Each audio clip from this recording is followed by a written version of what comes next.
What's going on, guys? Welcome back to my channel. The video I have for you today is new release review, where I give you my thoughts and opinions about some of the most recent brand new releases. Are they worth your time? But most importantly, are they worth your money?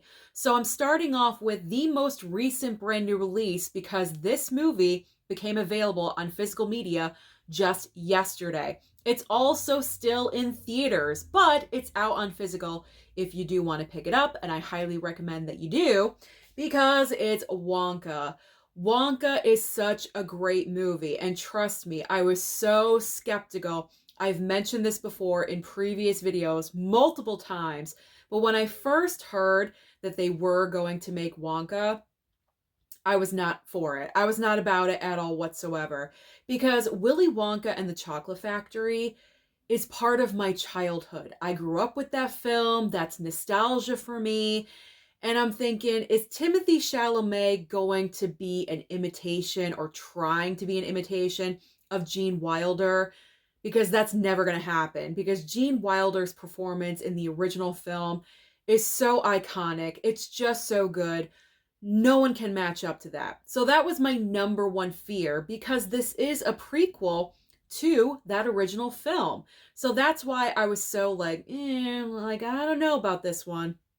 But I'm happy to report that Timothée Chalamet made the part his own. He did not try to do a carbon copy or anything like that. And so because of that, I really enjoyed the movie. Also, this film is so great for families. It's multi-generational. Anyone could watch this movie together and have a great time. Plus, when this film came out in theaters, right around the Christmas holiday, was the perfect time for this movie. So everything worked fantastic for this film because it's made over $600 million worldwide at the box office. It's one of the best movies from last year. So watching it at home, how was the experience? It was just as good. I enjoy the songs. A lot of people say they're kind of forgettable. I don't think so. I got Scrub Scrub in my head all the time now. I know my mom enjoyed it, and that's a big thing, by the way. When this movie was finished, either Mama Blu-ray, when we finish watching movies, she claps or she doesn't. And she also has like a variation of clap as well, either like a golf clap if she kind of enjoyed it, or like a full-on clap if she really enjoyed it. Mama Blu-ray gave Wonka a full-on clap. My cat's coming in. Hold on. One of my cats. It's not Michael Myers. Don't worry. Which one is it? I don't know. I'm not sure if it's the gray cat or the black cat. It's my black cat. Never mind her. So Mama Blu-ray gave this movie a full-on clap. And when I asked her the next day, did she really enjoy it? She said, yes, I so enjoyed that movie. I thought it was amazing. And she feels the same exact way that I do about the original film. So Wonka here is Mama Blu-ray approved. You have the seal of approval from MB, and that's all you need. So I highly suggest you go and pick up Wonka. If you have not seen the movie yet, you're missing out because I think this is a great film. I have received some comments by other people saying that they didn't really dig it. It's not their thing. That's fine. Maybe you're not into musicals, and that is okay. But if you are, and you also have the love for the original film like I do, get it and pick it up. You will not regret it. And if you do have the option, go for the 4K Steelbook because that 4K Steelbook is looking phenomenal. It looks amazing. So either way, get your hands on Wonka. And I will say really quickly, we always prefer physical, but if you're trying to save a little bit of money, money's tight right now. I get it. I understand that. But I really do want you to watch the movie. Just to let you know, it will be streaming on Max, I believe, March 8th. So keep that in mind. That's not too far away. So definitely best physical media from the past week that I've watched, rewatched it, had a great time with it yet again. So I highly recommend Wonka to you. Okay. I feel like I've talked about Wonka in like the past like 2 or 3 videos. So now let's move on from Wonkaville. Okay. So now we are going to, this is probably the movie I don't necessarily recommend to you. Not everyone needs to have this film, and I think everyone is going to agree with me on this, and that is The Marvels. Now, the positive side, great looking steelbook. Okay, great looking steelbook. I like the colors. You got Goose on the back. I like the, I just like the cover artwork. I like the design. I like the colors. But here's the problem with The Marvels, because obviously, did my rewatch. I saw this movie at the theater. Here is the problem with The Marvels. It has birds of prey syndrome. Now, what I mean by that is everything about this movie is female centric. Now, that may seem weird or odd that I'm saying that because I clearly am a female, but I'm also a realist when it comes to film. And when you have a cast that is predominantly female, your three main stars are female, your villain is a female, it's directed by a female, it's written by three females, that's a lot of estrogen. And I feel like with the Marvels, also with Birds of Prey, it was very similar with these circumstances. You are alienating one half of the population. Men don't necessarily go to see a movie, or do they want to go and see a movie like this with a whole bunch of females? Not really. They want to see something that they can relate to and that they can gravitate towards. We all want that. It's a balance, is what I'm saying. You have to find the balance. They did not find the balance with the Marvels. They should have chosen to have a male villain, in my opinion. If you're going to have three females as your leads. I mean, one female would have been enough, but here you have three. You should have countered that with a male villain, because then you can pull in the male demographic, one half of the population that you're kind of pushing off to the side.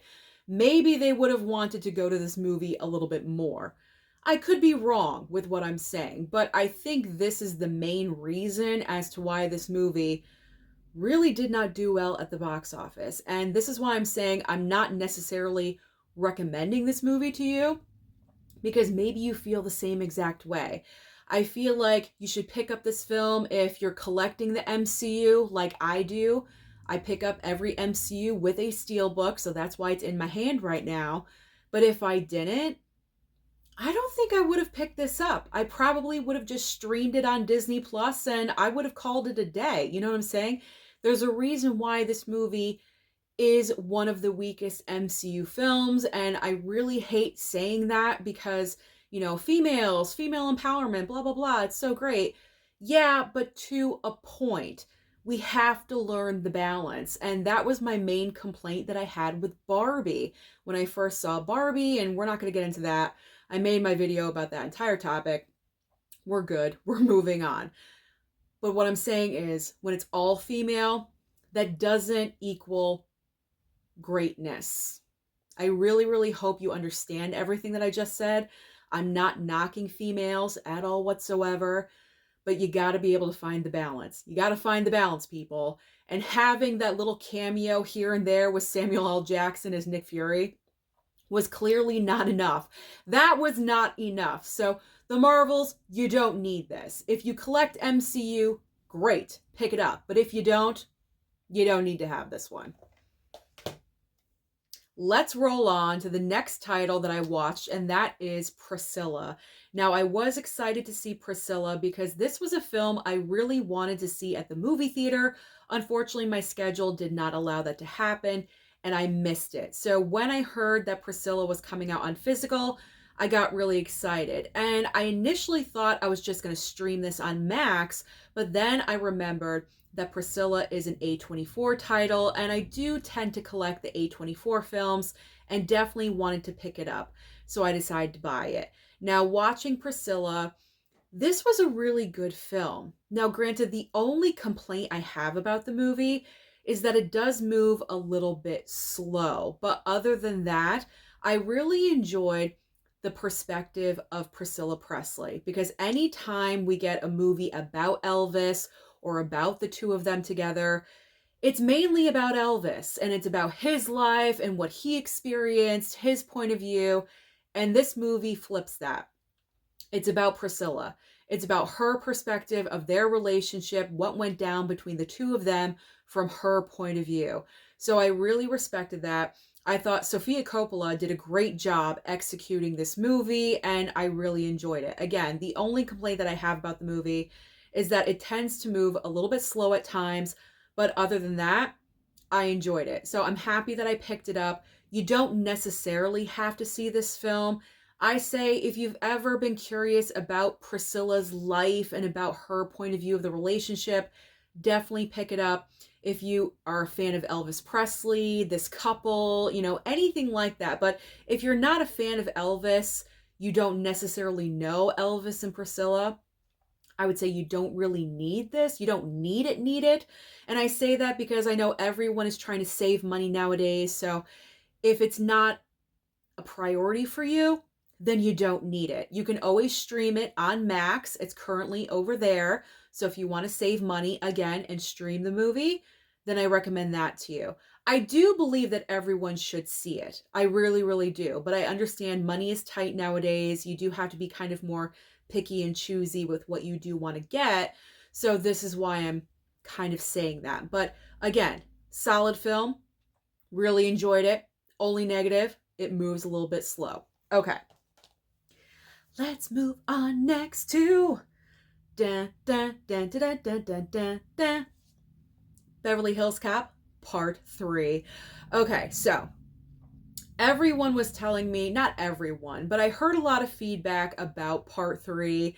It's definitely the weakest of the trilogy. It's not that great, but as movie watchers, we do like to watch film for ourselves, make our own opinions. So here's mine about Part 3. It's a fun movie. Is the concept ridiculous? Yes, absolutely. It's totally ridiculous. But you know what? I still had fun with it. And with these movies, you have to remember at the end of the day, we're just having fun. It's Beverly Hills Cop Part 3. These are not Oscar-nominated movies. It's with Eddie Murphy running around, being an excellent cop, trying to solve the case in every single movie. And how he gets there is a little ridiculous. But, I mean, they're just fun. They're fun movies. Have a good time. They're popcorn films. That's the perfect term. They're popcorn movies. So yes, was this plot absolutely ridiculous? Yes, of course, absolutely. Pretty much the entire main storyline takes place in a cheesy amusement park. But you know what? It was a good time. And it was a decent hold on. It was a decent 4K transfer. There we go. I'm not really sure what happened there. It was a decent 4K transfer. It did not blow my mind. It wasn't the best I've ever seen, but it does live up to the two previous films. I would say that. So I would say grab this movie. If you have the two previous standalone 4Ks of 1 and 2, absolutely complete your trilogy and pick up the third one. Okay. Sorry about that little mess up, but that's me. That's what happens here on this channel. Okay. Willys Wonderland. Willys Wonderland 4K Steelbook. So I already own the Blu-ray of Willys Wonderland. I'd watched it one time. And after I watched it that first time, when I got done with it, I was kind of like in the mindset of, what did I just watch? Because I'd never heard, this is obviously like a knockoff of Five Nights at Freddy's. I mean, clearly. And I'd never heard of Five Nights at Freddy's at that point in my life yet. The movie wasn't coming out, or you know what I mean? Like I had no knowledge of Five Nights at Freddy's. So as a clear knockoff, after I watched this film, I was like, what was that? Like, what was that? I was kind of like stunned and kind of like in disbelief for a second, looking at my television screen, because Nicolas Cage does not say one single word in this movie. He pretty much, all he does is grunt and kind of like makes moaning noises sometimes, I guess. And he's popping energy drinks like no one's business. He drinks like a case of energy drinks in this over the course of the film. But it's a ridiculous movie. Again, it's fun. You know what you're getting into with this movie. But what I really love and respect about Nicolas Cage, when he chooses his projects, they're always different. You know what I'm saying? Like, there's always different. There's a different element. I think when I saw the behind the scene features on the Blu-ray, was it Nicolas Cage's choice to not say a word? I think it was. Like, he chose to not, I don't know. I could be wrong about that, but it wouldn't surprise me if it was his idea not to say a word in this entire film, because he is a producer on the movie. So he did have some, like, some say in what would happen in the film. But it's just a fun film. Again, we're not expecting, an award-winning movie here. Another great popcorn flick. Shut your brain off and just be entertained. And sometimes we need movies like this. So if you want a little bit of, not totally off the wall Nicolas Cage, but strange, weird, borderline Nicolas Cage, this is a great one. This is a great one to watch. And actually watching this for the second time, I enjoyed the movie more because I knew what I was in for from the first watch. So I was just able to sit back and just really enjoy it. And it looked very nice. I will say the 4K transfer for Willys Wonderland did look very, very nice. So I do recommend that you pick up this one. And there's the back of the steelbook. Looking very, very nice if you guys are interested in that one. There we go. So Willys Wonderland, recommend. Pick up that one. All right. Our next steelbook is Footloose. Footloose. I'm just singing everything in this video today. But when am I not singing? I try to sing all the time. All right. Let's just move on. Footloose. I finally watched Footloose from beginning to end. I know this is shocking. Some of you are still in disbelief about this. But yeah, even though I grew up in the 80s and 90s, I'd never seen, prior to this, the entire movie of Footloose from beginning to end. So this was a true blue first time watch for me. I gotta say the 4K transfer did not blow my mind. I wasn't like, wow, this looks phenomenal. It was just okay. It was one of those where in some spots it looked really good, and then others it was like, is this the Blu-ray? You know what I'm saying? So just so-so with the 4K transfer. But overall, as far as the movie goes, really, really enjoyed it. I mean, I hate to say cheesy. It wasn't cheesy, but it's like a typical 80s storyline, Kevin Bacon and his mom, family, whatever, moving to a brand new town. And of course, this town is like boring as could be. No one can have fun. You can't do anything fun. You can't dance. You can't sing. Like, you can't do anything pretty much because you can't play loud music in your car. The cops are pulling you over. Like, it's completely ridiculous in this town. So, of course, Kevin Bacon's character wants to change all of that. They want to have fun. They want to kind of like, shake up the hierarchy in the town, so to speak, and, just let loose, foot loose. That's what they're trying to do. So it's fun. Fun 80s movie that I finally got to watch. I can, cross that one off my list. It's a good time. I would say pick it up for the movie, the fact that you love the film, and not for the 4K transfer. There we go. Because the 4K transfer, again, like I said, was not fully consistent, to me anyway, throughout the entire film. Other people may say differently, and that's fine, but that's my opinion of this transfer. So pick it up for the nostalgia and not for the 4K transfer. All right, so I'm ending today's video with my two pickups from Vinegar Syndrome. The first one being another Nicolas Cage movie. Ooh. I almost dropped it because it slides out. There we go. Here we go. Red Rock West. That could be a major tongue twister if you don't take the time to say it correctly.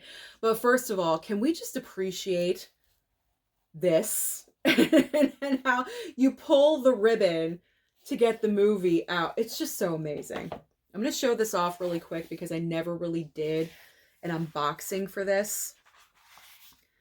Oh, look at my man right there. He's looking so nice. He's looking so good.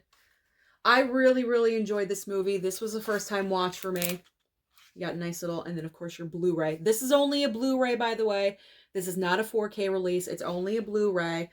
But I believe if I'm here we go, quoting correctly, that this movie only had a DVD prior to this release. So this was like a major thing that Vinegar Syndrome chose to pick up Red Rock West and create this entire nice little mini box set that we have. Hold on, let me put it back correctly.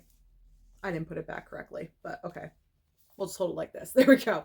All right, so Red Rock West. Do I recommend that you pick up this title? Absolutely. Yes, I do. This was a great movie about mistaken identity because Nicolas Cage, his character, rolls into this town. He's unemployed. He's looking for a job. So he walks into a bar. He wants to try to like figure out his situation, have a drink, And the bartender, who he believes is the bartender, asks him, "Where have you been? You were supposed to be here 2 days ago or something." And so Nicolas Cage's character just kind of like, rolls with it. And he's like, "Okay, is it a job?" He's like, "Yeah, it's a job." But what he does not realize is that the bartender, or who he thinks is the bartender, is asking him to murder his wife, pretty much to be a hitman.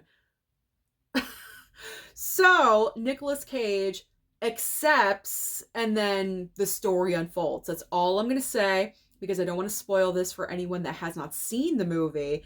But this was a great film. There's twists in here. It's kind of like one of those movies. Who do you trust? Who do you not trust? Am I going to be okay with you, or should I keep you at arm's length? Like one of those types of movies. Really nicely done. The Blu-ray, there I go again. The Blu-ray looked really, really great. So they did a nice job with this, transferring it from a DVD to a Blu-ray. So they did a very nice upgrade with the Blu-ray for this. And I highly recommend. Highly recommend. Now, I know Vinegar Syndrome can be a little bit pricey. I believe I paid $39 for this, but you never know. Vinegar Syndrome does have sales sometimes, and maybe this will go down in price in the future. And if it does, I recommend that you pick this up, because this was a great experience. It's a nice little, cute little box set that they did for this. So I highly recommend that you pick up Red Rock West. There we go. Sometime in the future from Vinegar Syndrome. Great film. You don't want to miss out on that. I'll put it back together in just a second. When I'm done talking about the last movie, also from Vinegar Syndrome, and I believe this is the best 4K transfer upgrade that I've seen so far this year, and that is Little Darlings. I am positive that probably about 85% of you that watch my channel do not know what this movie is, because this film is from back in the day. I grew up watching this movie. This is I don't even know what year this is. Not like it says it on here. I don't even know why I'm looking. It's like mid-80s, maybe 88 or something like that. Anyway, it's an older title. So that's the reason why the 4K upgrade impressed me so much, because this is an older movie. We're talking, what, 35 years old, something like that. And they did a very nice job restoring this and upgrading it to a 4K. Now, what's great about this movie is that it's a summer camp film. So if you enjoy summer camp movies, then this is right up your alley right here. So if you've missed out on this film, you may want to put it on your pickup list. So pretty much what this movie is about, you have Tatum O'Neal and Christy McNichol, and they're on their way to summer camp, and you have like the little group of girls that they're going to hang out with throughout the entire film. All different types of girls. You have like the bookworm, and you have the hippie, and you have like the aspiring movie star. She's in like a commercial, and she thinks she's like the cat's meow. Like, it's totally ridiculous. And then you have Christy McNichol, who's like the tomboy, and Tatum O'Neal, who is the prissy little princess. And once they get to camp, right off the bat, when they get on the bus together, Christy McNichol, you can't really see pictures of them, but Christy McNichol and Tatum O'Neal do not get along. As soon as they meet on the bus, they're fighting each other. So then the main point of the movie is that once they get to camp, they have a competition of who can lose their virginity first? Tatum O'Neal or Christy McNichol? So that's what they're doing the entire film. And they try to pick out their targets of who they want to lose their virginity to. And do they or do they not? That is the question. So you got to watch the movie to find out what goes on. But I grew up watching this film, but I have not seen this movie in probably, I would say, at least 30 years. It's been a really, really long time. I discovered this movie so randomly, probably on HBO, some cable channel, something like that. And I was entertained by this now, and I was entertained. Strike that, reverse it. I was entertained by it then, and I'm still entertained by it now because it was just great. It's a great coming of age. There we go. A great coming of age movie that I feel no one really talks about ever. Like, people mention other movies, you know, like The Sandlot and, you know, tons of other coming of age movies, but no one ever really talks about Little Darling. So I'm really happy that Vinegar Syndrome chose this title to get an upgrade. And obviously this is from Paramount, and I believe Red Rock West is Universal. So Universal, Paramount did great jobs with the upgrades, and then, you know, combined forces with Vinegar Syndrome to put them out in these very nice little box sets that we have.